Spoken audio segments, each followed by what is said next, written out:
ஜோதிடம் என்னும் தெய்வக்கலை மூலமாக என்னை அங்கீகரித்து ஆதரிக்கும் அன்பு நேயர்களுக்கு இனிய வணக்கம்ங்க. கன்னிராசிக்கு இந்த பதிவு மூலம் அப்படி என்னதான் சிறப்பாக இருக்குது அப்படிங்கிறத பார்க்குறதுக்கு முன்னாடி எம்பெருமான் முருகப்பெருமானின் ஆசீர்வாதம் உங்களுக்கு முழுமையாக கிடைக்க நான் சொல்லும் மந்திரத்தை நீங்களும் 3 முறை சொல்லிக்கிட்டே உங்களால் முடிஞ்சதுன்னா கமெண்ட் பாக்ஸில் ஒரு முறை கமெண்ட் பண்ணுங்கள்.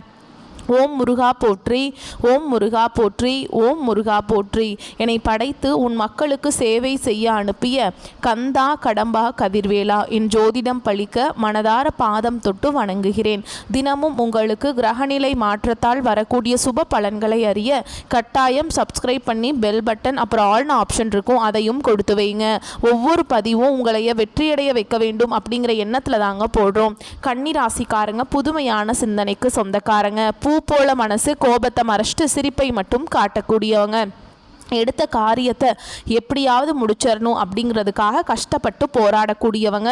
நல்லது கெட்டதை முழுசாக தெரிஞ்சவங்க. புதன் பகவான ராசி அதிபதியாக கொண்டவங்க. எல்லா இடங்கள்லையும் நேர்மையும் உண்மையை மட்டுமே நம்பக்கூடியவங்க. உங்களுக்கு சொந்தமோ பந்தமோ அது தப்புனா அது தப்பு தான், வெட்டு 1 துண்டு 2ன்னு பேசக்கூடியவங்க. உங்களை ஒருத்தர் பஞ்சாயத்து கூட்டிகிட்டு போகிறார் அப்படின்னா நீங்கள் கூட்டிகிட்டு போகிறவர் பக்கமெல்லாம் சப்போர்ட் பண்ண மாட்டீங்க. எந்த தரப்பில் நியாயம் இருக்குதோ அங்கே தான் நீங்கள் சப்போர்ட் பண்ணுவீங்க. உண்மை நியாயத்துக்கு மட்டுமே என்னைக்குமே கை கொடுப்பீங்க. உண்மைக்கு புறம்பா எந்த ஒரு விஷயத்தையுமே செய்ய மாட்டீங்க. இதனால தான் கன்னிராசிக்காரங்களுக்கு நிறைய கஷ்டங்களும் துன்பங்களும் அதிகமாகவே ஏற்பட்டு இருக்கு. தங்களுடைய கஷ்டத்தையும் கண்ணீரையும் கடுகளவு கூட மற்றவங்களுக்கு தெரியாம பார்த்துப்பாங்க. இதனால பார்க்குறவங்க எல்லாருமே கன்னிராசியா இவங்களுக்கு என்னப்பா சூப்பரா இருக்காங்க, இவங்களுக்கு என்ன குறைச்சல் அப்படின்னு தான் நினைச்சிட்டு இருக்காங்க. ஆனா வீட்டில் சாப்பாட்டுக்கு கூட கஷ்டப்படுறது உங்களுக்கு மட்டும்தாங்க தெரியும். கஷ்ட காலத்துல திரும்பி பார்க்க கூட ஆள் கிடையாது.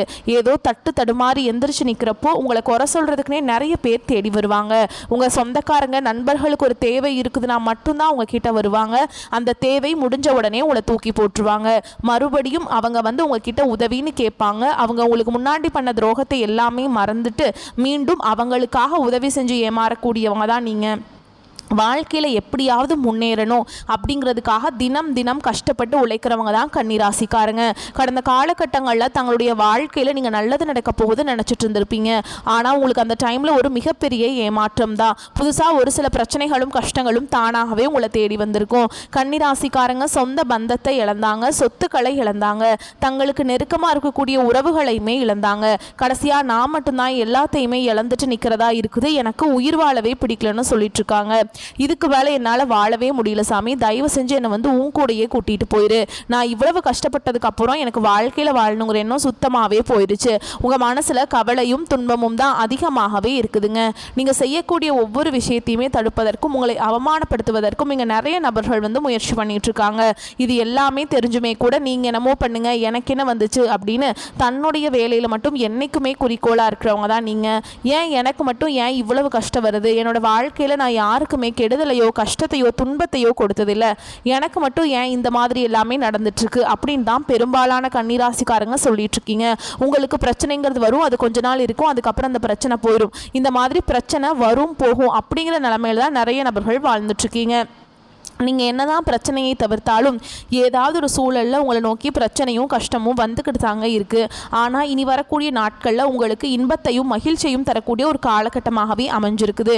இது நாள் வரைக்கும் நடந்த கெட்ட விஷயத்தை எல்லாமே விட்டுருங்க. இனி வரக்கூடிய நாட்களில் கன்னிராசிக்கு எப்படிப்பட்ட நன்மைகள் நடக்க போகுது அப்படிங்கிறத நம்ம தொடர்ந்து பார்க்க போகிறோம். உங்களுக்கு பார்த்தீங்கன்னா இப்போ இந்த கண்டக சனி அப்படிங்கிறது கன்னிராசிக்காரங்களுக்கு ஆரம்பித்து தொடர்ந்து நடந்துக்கிட்டு இருக்குது.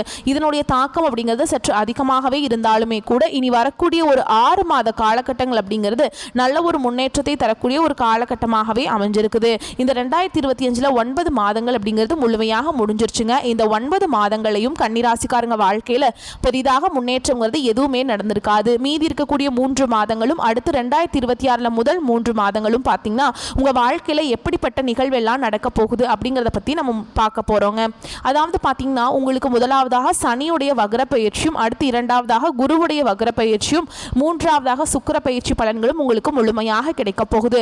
இதன் மூலமாக கடந்த காலகட்டங்களில் உங்கள் வாழ்க்கையில் நீங்கள் எதையெல்லாமே இழந்துட்டு கஷ்டப்பட்டு வருத்தப்பட்டு இருக்கீங்களோ அது அனைத்தும் பெறக்கூடிய ஒரு காலகட்டமாகவே பார்க்கப்படுது. முதலாவதாக பார்த்தீங்கன்னா, உங்களுக்கு இந்த சனியுடைய வக்ர பயிற்சி மூலமாக உங்களுக்கு இப்போ நடந்துட்டுருக்க இந்த கண்டக சனியோட தாக்கம் அப்படிங்கிறது முழுமையாகவே குறைஞ்சு போயிடும். இதன் மூலமாக உங்களுக்கு வர வேண்டிய ஆபத்துகள் கஷ்டங்கள் எல்லாமே முழுவதுமாக உங்களுக்கு தடுத்து நிறுத்தி உங்களுக்கு நல்ல நல்ல மாற்றங்கள் மட்டுமே உங்களுடைய சனி பகவான் உங்களுக்கு செய்து தரப்போகிறார். அடுத்ததாக பார்த்தீங்கன்னா, உங்களுக்கு இந்த குருவுடைய அதிசார பயிற்சி அப்படிங்கிறது என்ன அப்படின்னு பார்த்தீங்கன்னா, இத்தனை நாட்டில் உங்களுக்கு குரு பயிற்சியோட பலன்கள் வந்து கிடைக்கவே இல்லைங்க. ஏன்னா குரு பயிற்சி பார்த்தீங்கன்னா மே மாதத்திலே ஸ்டார்ட் ஆயிடுச்சு. இப்போ உங்களுடைய ராசிக்கு 8ஆம் இடத்துல வந்திருக்கார். ஒட்டுமொத்த குரு பெயர்ச்சியோட பலன்களும் உங்களுக்கு முழுமையாக கிடைக்கிறதுனால வரக்கூடிய ஒரு 4-5 மாதங்களுக்கு நல்ல ஒரு பொருளாதார முன்னேற்றமும் நல்ல ஒரு வாழ்க்கை முறையும் கண்டிப்பாக கன்னிராசிக்காரங்க வாழ்க்கையில் ஏற்பட போகுது. அடுத்ததாக பார்த்தீங்கன்னா, போன மாதமே பார்த்தீங்கன்னா சுக்கிர பெயர்ச்சியானது ஸ்டார்ட் ஆயிடுச்சு. ஆனால் இதனுடைய பலன்களும் உங்களுக்கு கிடைக்காம இருந்தது. இப்போ இந்த அக்டோபர் மாதம் 10ஆம் தேதியிலிருந்து பார்த்தீங்கன்னா உங்களுக்கு வருட கிரகங்களுடைய மாற்றங்கள் இருக்கிறதுனால சுக்கிர பெயர்ச்சியோட பலன்களும் உங்களுக்கு முழுமையாக கிடைக்கிறதுனால ஒருத்தன் வாழ்க்கையில் கொடி கட்டி பறக்கிறான்னா அவனை பார்க்குறவங்க எல்லாருமே அவனுக்கு என்னப்பா சுக்கிரன் உச்சத்தில் இருக்கான் அப்படின்னு சொல்லுவாங்க. அந்த அளவுக்கு உச்சத்திற்கு போகக்கூடிய வாய்ப்புகள் எல்லாமே கன்னிராசிக்காரங்க வாழ்க்கையில் ஏற்பட போகுது. கடந்த காலகட்டங்களில் நல்ல ஒரு வேலைங்கிறது கிடைச்சிருக்காது. ஏதோ ஒரு கிடைக்கிற வேலைக்கு ஒரு 10,000 சம்பளத்துக்கோ 15,000 சம்பளத்துக்கோ பிடிக்காத ஒரு வேலையை குடும்ப கஷ்டத்துக்காக வேறு வழியே இல்லாமல் செஞ்சுட்டு இருந்திருப்பீங்க. ஆனால் இனி வரக்கூடிய நாட்களில் நீங்கள் படித்த படிப்புக்கு ஏற்ற மாதிரியும் உங்களுக்கு பிடிச்ச மாதிரியும் நீங்கள் ஆசைப்பட்ட மாதிரியும் நீங்கள் ஒரு அரசாங்க வேலைக்கு ட்ரை பண்ணாலும் சரி, இல்லை ஒரு ஐடி ஜாபோ ப்ரைவேட் ஜாபோ பேங்க் ஜாபோ நீங்கள் எங்கே வேலைக்கு ட்ரை பண்ணாலும் அந்த ஜாப் அப்படிங்கிறது உங்களுக்கு நிச்சயமாக கிடைக்க போகுதுங்க. கோர்ட்டு கேஸுன்னு ரொம்ப நாட்கள் அலைஞ்சிட்டு இருக்க நபர்களுக்கு விரைவில் உங்களுக்கு சாதகமாகவே தீர்ப்பு வரும். சொத்து பிரச்சனையும் உங்களுக்கு சாதகமாகவே முடியும். சனி பகவானுடைய பார்வை உங்களுக்கு நேரடியாகவே இருக்குது. இதன் மூலம் வருமானம் அப்படிங்கிறது பல வழிகளில் வரும். தொழிலில் லாபம் சற்று அதிகமாகவே கிடைக்கும். அரசியல்வாதிகளை பொறுத்த வரைக்கும் புதிய பொறுப்புகள் புதிய பதவிகள் எல்லாமே தானாகவே உங்களை வந்து சேரும். ராகுவால உங்களுடைய செல்வாக்கு உயரும். உடல் ஆரோக்கியம் மேம்படும். சங்கடங்கள் நீங்கும். மறைமுகமாக உங்கள் தொழில் வாழ்க்கையிலும் சரி இல்லற வாழ்க்கையிலும் சரி நிறைய நபர்கள் வந்து தொல்லை கொடுத்துருப்பாங்க. இனி அவங்களுடைய தொந்தரவுங்கிறது முழுவதுமாக இருக்காது. கடந்த காலகட்டங்களில் நீங்களும் ஒரு கம்பெனியில் இரவு பகல் பார்க்காம உழைச்சிட்டு இருந்திருப்பீங்க. உங்களுடைய சொந்த கம்பெனியாக நினச்சி வேலை செஞ்சுருப்பீங்க. ஆனால் உங்களுக்கு இது நாள் வரைக்கும் சரியான ஒரு அங்கீகாரம் அப்படிங்கிறது கிடைச்சிருக்காது. உங்கள் கூடிய நிறைய நபர்கள் வேலைக்கு சேர்ந்திருப்பாங்க, இல்லை உங்களுக்கு அப்புறம் வேலைக்கு சேர்ந்திருப்பாங்க. அவங்களுக்கு நிறைய சலுகைகள் எல்லாமே கிடைச்சி அவங்க நல்ல ஒரு முக்கியமான ஒரு பொசிஷனில் போயிருப்பாங்க. ஆனால் நீங்கள் எப்படி வேலைக்கு செய்தீங்களோ அதே மாதிரி தான் இன்னைக்கு வரைக்குமே இருப்பீங்க. ஆனால் இனி வரக்கூடிய நாட்களில் உங்களுக்கு சம்பள உயர்வு பதவி உயர்வு உங்களுக்கு மேலே இருக்கக்கூடிய அதிகாரிகளுடைய ஆதரவு முதற்கொண்டு உங்களுக்கு கிடைக்க போகுதுங்க. இனி உங்கள் வார்த்தைக்கு மதிப்பு மரியாதை கிடைக்கும். அந்தஸ்தில் நீங்கள் எதிர்பார்த்த உயர்வுக்கு போக போகிறீங்க. இனி நினச்சது எல்லாமே நடக்கும். தொழில் வியாபார தடைகள் அனைத்தும் விலகும். லாபம் அதிகமாக கிடைக்கும். முன்னேற்றம் உண்டாகும். வரவேண்டிய பணம் விரைவில் கைக்கு வந்து சேரும். குடும்பத்தில் நெருக்கடிகள் விலகும். செல்வாக்கு அந்தஸ்து உயரும். வெளிநாட்டு முயற்சிகள் வெற்றியை தரும். தெய்வ சிந்தனை அதிகமாகும். பெரியோர்களுடைய உதவிகள் கிடைக்கும். உறவுகள் இருந்த சண்டை சச்சரவு முழுவதுமாகவே விலகும். புதிய நண்பர்கள் உங்களுக்கு உதவி செய்வாங்க. தொழிலில் ஏற்பட்ட நெருக்கடிகள் நீங்கும். முடங்கி கிடந்த நிறுவனங்கள் மீண்டும் இயங்கும். வியாபாரத்தில் எதிர்பார்த்த லாபம் கிடைக்கும். புதிய தொழில் தொடங்கக்கூடிய முயற்சிகள் கண்டிப்பாக உங்களுக்கு வெற்றியை தரும். கடந்த காலகட்டங்களில் திருமண நிலை அப்படிங்கிறது பார்த்தீங்கன்னா கன்னிராசிக்காரங்களுக்கு நிறைய பிரச்சனையும் சிக்கலையும் தான் பெரும்பாலும் சந்திச்சிருப்பீங்க. இதில் குறிப்பாக பெண்களுக்கு ஏதாவது ஒரு வகையில் எளிமையாக திருமணம் அப்படிங்கிறது அடைஞ்சிருது. ஆனால் ஆண்கள் தான் ரொம்ப ரொம்ப பாவம். ஏண்டா கன்னிராசியில் பிறந்தோம், வேற ஏதாவது ராசியில் பிறந்திருந்தா கூட கல்யாணமாவது ஆயிருக்குமே அப்படின்னு தான் நிறைய ஆண்கள் வந்து சொல்லிட்டு இருக்கீங்க. கண்டிப்பாக வரக்கூடிய நாட்களில் நீங்கள் எதிர்பார்த்த மாதிரியே நல்ல ஒரு வரன் அப்படிங்கிறது விரைவில் உங்களுக்கு அமைய போகுது. வாழ்க்கை துணையை இழந்த கன்னிராசி ஆண்களோ பெண்களோ அடுத்து வந்து 2வது திருமணம், அதாவது செகண்ட் மேரேஜ் பண்ணலாமா வேண்டாமா அப்படிங்கிற ஒரு மிகப்பெரிய குழப்பத்தில் இருப்பீங்க. அப்படி 2வது திருமணம் பண்ணும்போது சொந்தக்காரங்க தப்பாக பேசிடுவாங்களா, ஊர்க்காரங்க தப்பாக நினச்சிடுவாங்களா, அவங்க என்ன நினைப்பாங்க இவங்க என்ன நினைப்பாங்க அப்படின்ட்டு நிறைய நபர்கள் வந்து 2வது திருமணத்தை பற்றி யோசிக்காமல் இருக்கீங்க. இப்போ இருக்கக்கூடிய பொருளாதார சூழலும் இப்போ இருக்கக்கூடிய காலகட்டத்தையும் வச்சு பார்க்கும்போது ஒரு சிங்கிள் பேரண்டால் இந்த சொசைட்டியில் சர்வே பண்ணுறது ரொம்ப ரொம்ப கஷ்டங்க. நீங்கள் எதிர்பார்த்த மாதிரியே நல்ல ஒரு மறுவாழ்க்கை அப்படிங்கிறது விரைவில் உங்களுக்கு அமையும். குழந்தை வாக்கியத்துக்காக எங்கள் கன்னிராசி நேயர்கள் பார்த்தீங்கன்னா எங்களுக்கு மேரேஜ் ஆகி 3 வருஷம் ஆகுது சாமி, 5 வருஷம் ஆகுது, 8 வருஷம் ஆகுது, நாங்களும் போகாத ஹாஸ்பிட்டல் இல்லை, பார்க்காத ட்ரீட்மெண்ட் இல்லை, வாரத்தில் 3 நாள் முருகர் கோவிலுக்கு போய் வழிபாடு செஞ்சுட்டு வந்துட்டுருக்கோம், ஆனால் எங்களுக்கு குழந்தை பாக்கியமே இல்லை அப்படின்னு தான் நிறைய நபர்கள் சொல்கிறீங்க. கண்டிப்பாக வரக்கூடிய இந்த குருவுடைய அதிசார பயிற்சி மூலமாகவும் சனியுடைய வக்ர பயிற்சி மூலமாகவும் உங்களுக்கு விரைவில் உடல் சார்ந்த பிரச்சனைகள் அனைத்தும் முழுவதுமாகவே நிவர்த்தியாகி நிச்சயமாக உங்களுக்கு வரக்கூடிய நாட்களில் குழந்தை பாக்கியம் அப்படிங்கிறது விரைவில் உண்டாகும். பிரிந்திருக்கக்கூடிய கணவன் மனைவி எல்லாமே பார்த்தீங்கன்னா டிவோர்ஸ்க்காக அப்ளை பண்ணி வெயிட் பண்ணிட்டு இருப்பீங்க. அப்படி இல்லை அப்படின்னா சண்டை போட்டு பிரிஞ்சிருந்தா கூட நீங்கள் மீண்டும் ஒரு முறை நேரில் சந்தித்து பேசக்கூடிய வாய்ப்பு கிடைக்கும் பட்சத்தில் மீண்டும் இருவரும் ஒன்றாக இணைந்து வாழ்வீங்க. கடந்த காலகட்டங்களில் காதல் அதிகமான தோல்விகளை சந்திச்சது யாருன்னு பார்த்தீங்கன்னா அது கன்னிராசிக்காரங்க தான். ஏன்னா முன்னாடி எல்லாமே பார்த்தீங்கன்னா காதல் ராசி அப்படின்னாவே கன்னிராசி அப்படிங்கிற ஒரு பெயர் இருந்தது. ஆனால் இப்போ அதிகமாக காதலை சண்டை சச்சரவு ஈகோ பிரச்சனை மூலமாக நிறைய காதலை பிரேக்கப் ஆயிட்டு இருக்கு. இல்லை வீட்டில் போய் சொல்லும்போது பெற்றோர்கள் வந்து உங்களுடைய காதலுக்கு தடையாக நிற்கிறாங்க. ஏன்னா வேறு கேஸ்ட்டாக இருக்குது, நல்ல குடும்பமாக இல்லை, நல்ல வேலை இல்லை, நல்ல வசதி இல்லை, ஏதோ ஒரு ரீசன் சொல்லி அங்கேயும் அவங்களும் தட்டி கழிச்சிட்டே இருக்காங்க. ஆனால் இனி வரக்கூடிய நாட்களில் உங்களுடைய காதலை நீங்கள் வெளிப்படுத்தும் போது அந்த காதல் கண்டிப்பாக கைகூடும். வீட்டில் போய் சொல்லும்போது பெற்றோர்களே உங்களுக்கு முன்னாடி நின்று திருமணம் செய்து வைக்கக்கூடிய வாய்ப்புகள் அதிகமாகவே உள்ளது. இனி வரக்கூடிய நாட்களில் கடினமான காரியத்தையுமே சுலபமாக செஞ்சு முடிச்சிருவீங்க. உங்கள் எளிமையான பேச்சு திறமையால் நீங்கள் அனைவரையுமே கவர்ந்திருப்பீங்க. சமூகத்தில் உங்கள் பெயருக்கும் புகழுக்கும் படிப்படியாக முன்னேற்றம் வரப்போகுது. சிலருக்கு படிப்பதற்காகவும் வேலை விஷயமாகவும் தொழில் விஷயமாகவும் வெளியூர் வெளிநாடு போகக்கூடிய வாய்ப்புகள் எல்லாமே கிடைக்க போகுது. உங்கள் குடும்பத்தில் கடந்த காலகட்டங்களில் எந்த ஒரு சுப நிகழ்ச்சியுமே நடந்திருக்காது. இதை நினச்சி வீட்டில் இருக்கக்கூடிய பெரியவங்க எல்லாமே ரொம்பவே வருத்தப்பட்டிருப்பாங்க. இனி வரக்கூடிய நாட்கள் எல்லாம் குடும்பத்தில் திருமணம், சீமந்தம், புதிதாக வீடு கட்ட ஆரம்பிப்பீங்க.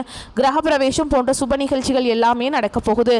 கன்னிராசியை பொறுத்த வரைக்கும் நீங்கள் ஆண்களோ பெண்களோ அரசு வேலையோ தனியார் வேலையோ கூலி வேலையோ நீங்கள் எதிர்பாராத வருமானம் அப்படிங்கிறது உங்களுக்கு இரட்டிப்பு மடங்காக கிடைக்க போகுது. சேமிப்பு அப்படிங்கிறது பல மடங்காக உயரப்போகுதுங்க.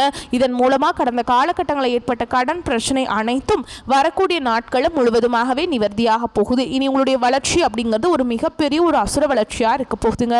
உங்களுடைய நண்பர்கள், உங்களுடைய சொந்தக்காரங்க, உங்களுடைய உறவினர்களே உங்களுக்கு எதிரிகளாகவும் துரோகிகளாகவும் மாறக்கூடிய வாய்ப்புகள் அதிகமாக உள்ளது. இதன் மூலமாக குடும்ப வாழ்க்கையை தலைகீழாக மாறக்கூடிய ஆபத்தும் அதிகமாக உள்ளது. முடிஞ்ச அளவுக்கு தவறான உறவுகளை தவிர்த்து கொள்வது ரொம்ப ரொம்ப நல்லதுங்க. கன்னிராசிக்காரங்களுக்கு யோகமான பலன்கள் வந்து அதிக அளவில் கிடைக்க போகுதுங்க. அலர்ஜி, மூட்டு வலி, சளி தொந்தரவு, சுவாச கோளாறு போன்ற விஷயங்களில் மிகுந்த கவனமாக இருக்க வேண்டும். கண்களில் வரும் பாதிப்புகளில் மிகுந்த கவனம் தேவைங்க. இந்த மாதிரி ஏதாவது பிரச்சனை வந்துச்சுன்னா உடனே மருத்துவர்கிட்ட போயிட்டு ஆலோசனை பெற்றுக்கொள்வது ரொம்ப நல்லது. சட்டத்திற்கு புறமானவர்களுடன் பழகுவதை தவிர்ப்பது நல்லது. இடமாற்றம், தொழில் மாற்றம், உத்தியோக மாற்றம், வியாபார மாற்றம் என எந்த மாற்றங்கள் வந்தாலும் அதனை எடுத்துக்கொள்வது நல்லதுங்க. ஆண்களாக இருந்தால் பெண்கள் விஷயத்திலையும், பெண்களாக இருந்தால் ஆண்கள் விஷயத்திலையுமே மிகுந்த கவனமாக இருப்பது நல்லதுங்க. இழுபறியாக இருந்த விஷயங்கள் எல்லாம் படிப்படியாக மாறும். வார்த்தைகளில் தேர்ந்தெடுத்த வார்த்தைகளை பயன்படுத்துவது நல்லதுங்க. ஆண்களாக இருந்தால் ரொம்ப யார்கிட்ட பேசினாலுமே ரொம்ப கவனமாக இருக்கணுங்க. எல்லா விஷயத்துலையுமே நீங்கள் கவனமாக இருக்கணும். ஓகேங்களா? எதிர்பாலினத்தவரால் தேவையில்லாத பதட்டமும் மன வருத்தமும் ஏற்படுவதற்கான வாய்ப்புகள் இருக்குங்க. தொழில் ரீதியாக எந்த ஒரு பாதிப்புகளுக்கும் ஆளாகாமல் இருக்க வேண்டும். அதுதான் உங்களுக்கு ரொம்ப நல்லதுங்க. இழுபறியாக இருந்த நிலைமைகள் படிப்படியாக மாறும். எடுத்த காரியங்களில் இருந்து வந்த தடைகள் அனைத்தும் நீங்கும். மேல் அதிகாரிகள் விஷயத்தில் பொறுமை, அமைதி காப்பது நல்லதுங்க. அதே மாதிரி கன்னிராசினர் கண்டிப்பாக உத்தியோகத்தில் இருப்பவர்கள் பேப்பர் போடுவது, வேலையை விடுறேன் அப்படிங்கிற அவசரப்படாமல் எந்த ஒரு முடிவும் எடுக்காமல் இருக்கிறது ரொம்ப நல்லதுங்க. இருக்கிற வேலையவே ஒழுங்காக பண்ணிங்கன்னாவே போதுங்க. வேலையை விட்டுட்டு தொழில் ஆரம்பிப்பவர்கள் அந்த தொழிலுக்கான பணம், அதில் நிபுணத்துவம் பெற்றவர்களின் ஆலோசனைகளை பெற்றுக்கொண்டு தொழில் ஆரம்பிப்பதை பற்றி நீங்கள் யோசிக்கலாம். அப்போ தான் உங்களுக்கு அது நன்மையை கொண்டு முடியும். நம்மளே எடுத்தோம் கவத்தோம் அப்படின்னு ஏதோ ஒரு வேலை பண்ணுறோம் அப்படின்னு பண்ணிங்கன்னா அது தப்பாக போய் முடிஞ்சிருங்க. அப்புறம் லாஸ் ஆகிறதுக்கு வாய்ப்பு அதிகமாக இருக்குது. அதே மாதிரி கோபத்தில் தொழிலை ஆரம்பித்து சிக்கிக்கொள்ளாமல் இருப்பது நன்மையை பயக்கும். என்னை பொறுத்த வரைக்கும் நீங்கள் எந்த வேலையும் செய்யாமல் புதுசாக எதுவும் தொடங்காமல் இருக்க வேலையவே கரெக்டாக பார்த்துட்டு இருந்தீங்கன்னாவே அதுவே உங்களுக்கு ரொம்ப நல்லதாக இருக்குங்க. வாகன அமைப்பில் நல்ல மாற்றங்கள், நன்மைகள் ஏற்படும். அசையா பொருட்களை வாங்கி மகிழ்வீங்க. வியாழக்கிழமைகள் தோறும் பெருமாள் வழிபாடு, மகாலட்சுமி தாயார் வழிபாடு, நரசிம்மர் வழிபாடு, அனுமன் வழிபாடு, இவங்க இந்த வழிபாடெல்லாம் நீங்கள் செஞ்சீங்கன்னா உங்களுக்கு வாழ்க்கையில் அற்புதத்தை ஏற்படுத்தும். வார்த்தைகளில் மிகுந்த கவனமாக இருப்பது நன்மையை பயக்கும். இந்த காலகட்டத்தில் வார்த்தைகள்னால தாங்க உங்களுக்கு பிரச்சனைகள் நிறையா சந்திக்க வாய்ப்பு இருக்குது. யார்கிட்ட பேசினாலும், உங்கள் வீட்லேயோ வெளியிலையோ உங்களோட பிஸ்னஸ் பண்ணுற இடத்துலையோ எங்கே பேசினாலும் ரொம்ப கவனமாக நிறுத்தி நிதானமாக இதை பேசலாமா பேசக்கூடாதா அப்படிங்கிறது நல்லா யோசிச்சு பார்த்துட்டு நீங்கள் பேசுங்க. ஏன்னா வார்த்தைகளை விட்டுட்டோம்னா அதை நம்ம எடுத்துக்க முடியாது. அதுக்காக தான் சொல்கிறேன், இந்த காலகட்டத்தில் வார்த்தைகளை ரொம்ப கவனமாக இருக்கணும். எந்த ஒரு முடிவும் இந்த காலகட்டத்தில் எடுக்காதீங்க. தொழில் சம்மந்தமாக, அந்த மாதிரி வேலை சம்மந்தமாக, இந்த வேலையை விட்டுட்டு வேறு வேலைக்கு போகலாமா அப்படிங்கிற முடிவுகள்லாம் இந்த காலகட்டத்தில் எடுக்காதீங்க. இந்த காலத்தில் நீங்கள் எந்த வேலைகள் பார்த்துட்ருக்கீங்களோ அதையே தொடர்ந்து பாருங்கள். அதுவே உங்களுக்கு பல மடங்கு நன்மைகளை கொடுக்கும். வரக்கூடிய வாய்ப்புகளை மட்டும் கெட்டியாக பிடிச்சிக்கோங்க. இந்த வீடியோ பதிவு உங்களுக்கு பிடிச்சிருந்ததுன்னா வீடியோக்கு லைக் பண்ணுங்கள். நம்ம சேனலை சப்ஸ்கிரைப் பண்ணிக்கோங்க. மேலும் பிடிச்சிருந்தா ஃப்ரெண்ட்ஸ் அண்ட் ஃபேமிலிக்கு ஷேர் பண்ணுங்கள். வாழ்த்துக்கள். வாழ்க வளமோடு நலமோடு. நன்றி, வணக்கம்.